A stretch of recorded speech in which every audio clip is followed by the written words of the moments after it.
Matio toko 7.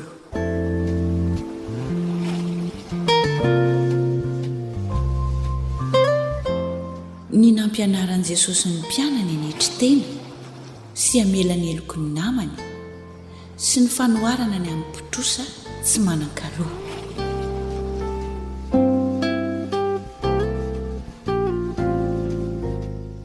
Tamin'izany oro izany dia nankeo amin'i Jesosy ny mpianatra ka nanao hoe iza moa ny lehibe indrindra ao amin'ny fanjakan'ny lanitra.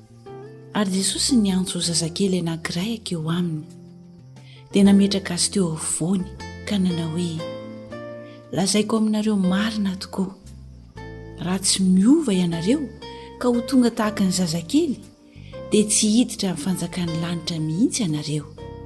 Ho nazovo no anetry tena tahaka ity zazakely ity dia izy no lehibe indrindra amin'ny fanjakan'ny lanitra. Ary nazovo no handray zazakely anankiray aza tahaka itony noho ny anarako dia mandray ahy.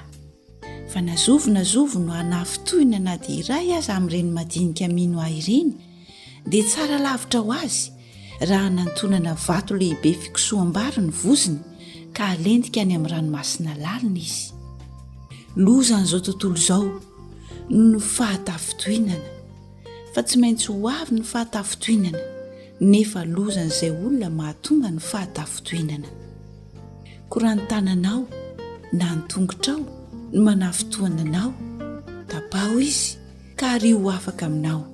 Fa tsara ho anao ny hiditra kilemaina na mandringa any amin'ny fiainana noho ny manana tanana roa sy tongotra roa nefa ariana any amin'ny afo maharitra mandrakizay. Ary ranomasinao no manafitohananao, esorialy izy ka ary ho afaka aminao. Fa tsara ho anao ny hiditra toka-maso amin'ny fiainana noho ny manana maso roa nefa ariana any amin'ny elo mirehitra afo. Mitandrema fa ndao manao tsinotsinona na dia ny iray aza amin'ireny madinika ireny ianareo. Fa lazaiko aminareo ny anjeliny any an-danitra mahita mandrakariva ny tavan'ny raiko izay any an-danitra. Ahoana ny hevitrareo? Raha misy olona manana ondry 100 ka maniny anankiray, motsy amela ny 770 eny an-tendrombohitra va izy ka andeha hitady ilainany? Ary raha tahiny hitany izy dia lazaiko aminareo marina tokoa fa mahafaly azy iny noho ny 770 izay tsy nania. Ary tahaka izany dia tsy sitraky ny rainareo izay any an-danitra raha ho very na dia iray aza amin'ireny madinika ireny. Ary raha manota aminao ny rahalahinao dia mankanesa ny aminy, ka rehefa mitokana ianareo roalahy dia asehoy azy ny fahadisoany. Raha miaino anao izy dia efa azonao ny rahalahinao, fa raha tsy miaino anao kosa izy dia ento miaraka aminao ny olona iray na roa mba ho voaorina mafy avokoa ny teny rehetra amin'ny tenin'ny vavolombelona 2 na 3. Ary raha tsy mety miaino ireo izy dia ambarao amin'ny fiangonana. Ary raha tsy mety miaino ny fiangonana koa izy dia eo ka ataonao ho tahaka ny jentilisa sy ny mpamoha rehetra izy.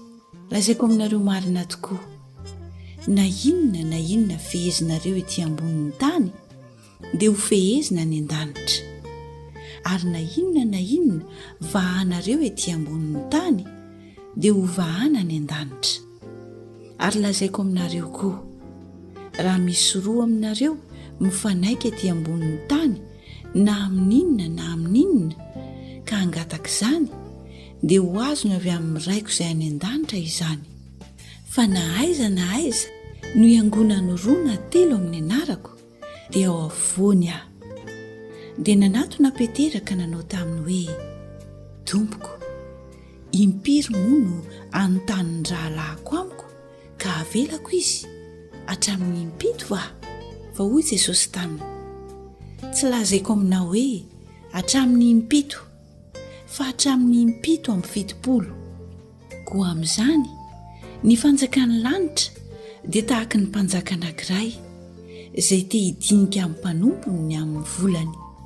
Ary raha vao nidinika izy dia nisy anankiray nentina teo aminy izay nitrosa talenta iray alina.